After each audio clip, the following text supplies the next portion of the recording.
Bienvenido a un nuevo video. En esta ocasión vamos a platicar sobre la segmentación que existe en Android.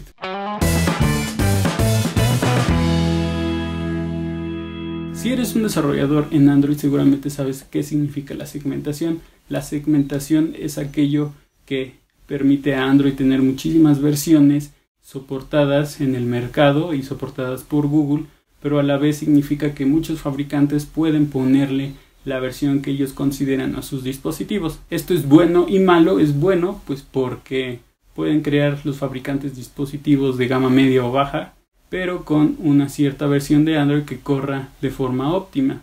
Es malo porque ese mismo usuario que tenga un dispositivo con pocas funcionalidades técnicas, entonces no podrá tener las últimas características de las versiones de Android o las funcionalidades más poderosas.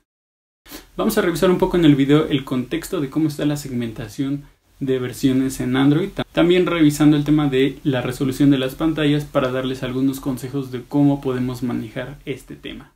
La primera pregunta tiene que ver con qué versión de Android tienes. Seguramente si no te enfocas mucho al tema de desarrollo o la tecnología, lo más probable es que no tengas ni la menor idea de qué versión tienes. Si eres un geek o eres apasionado de la tecnología o te gusta desarrollar para Android, seguramente tienes la última versión, que es Oreo. Y sin embargo, muchos pensarían que por ser la última versión es la más usada, pero la realidad es que no es cierto. Actualmente tenemos ya muchísimas versiones que se han publicado de Android y estamos en la espera de que se publique la siguiente versión, que es Android P, el cual todavía, a pesar de que está en preview, no está lanzado oficialmente. ¿Ustedes se imaginan cuál es la versión más usada de Android actualmente, aquí en este mayo 2018? La respuesta los sorprenderá bastante. Entonces, resulta que Marshmallow es la versión más usada actualmente y le sigue Nougat. Ahora, es un poco truculento este asunto, pues porque si nosotros viéramos estas versiones en una gráfica, realmente el nivel de adopción que tienen, por ejemplo, es del 30%, es decir, por cada millón de dispositivos Android que hay en el mercado, solo 300,000 tienen la versión más usada, y a partir de ahí podemos empezar a dividir entre las versiones, ya sea la última o las más viejitas, que probablemente ya ni siquiera están siendo soportadas por Google. Si vemos otra gráfica, podemos ver que, por ejemplo, la distribución a lo largo del tiempo de todas las versiones hace que las versiones más antiguas sigan existiendo. ¿Por qué? Pues porque los dispositivos que están enfocados en Android siguen siendo de gama media o de gama baja. Esto significa que tienen aspectos o hardware básico no muy poderoso, por lo cual necesitan una versión de Android ligera o más viejita que pueda soportar ese hardware. Vemos, por ejemplo, incluso en esta gráfica que Oreo ni siquiera existe. Entonces es interesante ver porque Oreo ya va a cumplir un año de haber sido publicado y ni siquiera tiene el 6% del mercado. Entonces podemos ver que, por ejemplo, los dispositivos de gama alta son aquellos que tienen la última versión, por lo cual solamente representan el 6% del mercado de todos los dispositivos Android. Y como les decía, esto es un problema porque cuando se publique la nueva versión de Android, no pensaría que se incrementara más allá del 6% si ni siquiera podemos adoptar la versión Oreo.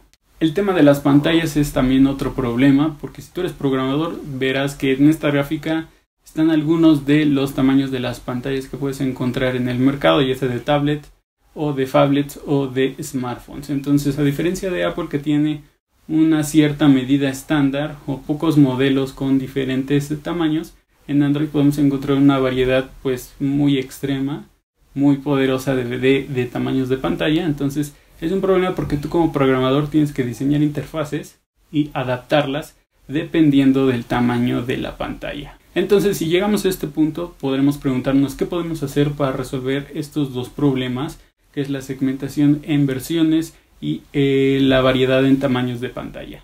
El primer consejo es desarrollar aplicaciones que cubran las versiones más usadas. De alguna u otra forma, siempre quisiéramos integrar las funciones más nuevas de la última versión, pero la probabilidad de que tu aplicación sea usada, descargada y tú tengas éxito es bastante baja. Entonces es una recomendación muy usual el que, pues, por ejemplo, si Marshmallow es la versión más usada, pues a partir de ahí empieza a usar características en tus desarrollos que soporten esa versión hacia arriba. Si aún así quieres integrar las funcionalidades de las nuevas versiones, bueno, ya en tu código tú puedes segmentar ese tipo de funcionalidades para validar la versión del sistema operativo y a partir de ahí mostrar o ocultar esas características. ¿Cuál es la desventaja de esto? Que pues los usuarios que descarguen tu aplicación no van a tener todas las funcionalidades que tú planeaste o que tú diseñaste, entonces podría decirse que la experiencia va a ser distinta o solo va a beneficiar a quien tenga la última versión, pero no a los que tengan una versión más antigua. Y para el tema de las pantallas, un buen tip es siempre tratar de hacer testing o probar en el emulador, porque no siempre tenemos muchos dispositivos para hacer pruebas, todos los diferentes tamaños de pantalla que pueden existir y adecuar tus recursos, tus fuentes, tus imágenes, videos, etcétera, para ver cómo se comportan. Es algo que no solemos hacer mucho, el testing en torno a diferentes tamaños de pantalla, porque si tus usuarios tienen tamaños de pantalla o resoluciones que no probaste, podrían ver tu aplicación dispareja, mal organizada o muy chica, o los elementos sin estar correctamente alineados. Entonces, esos son algunos de los tips que les puedo dar en torno a la segmentación en Android. Coméntenme, ¿ustedes han experimentado este tema de tener que desarrollar para alguna versión específica de Android? ¿Están probando la última versión de Android P? ¿Cómo les gustaría que se llamara esa versión? Cuéntenmelo aquí en los comentarios. Si les gustó el video, denle like, suscríbanse al canal para ver más videos como este, más tutoriales, etc. Y si no hay nada más, nos vemos la próxima.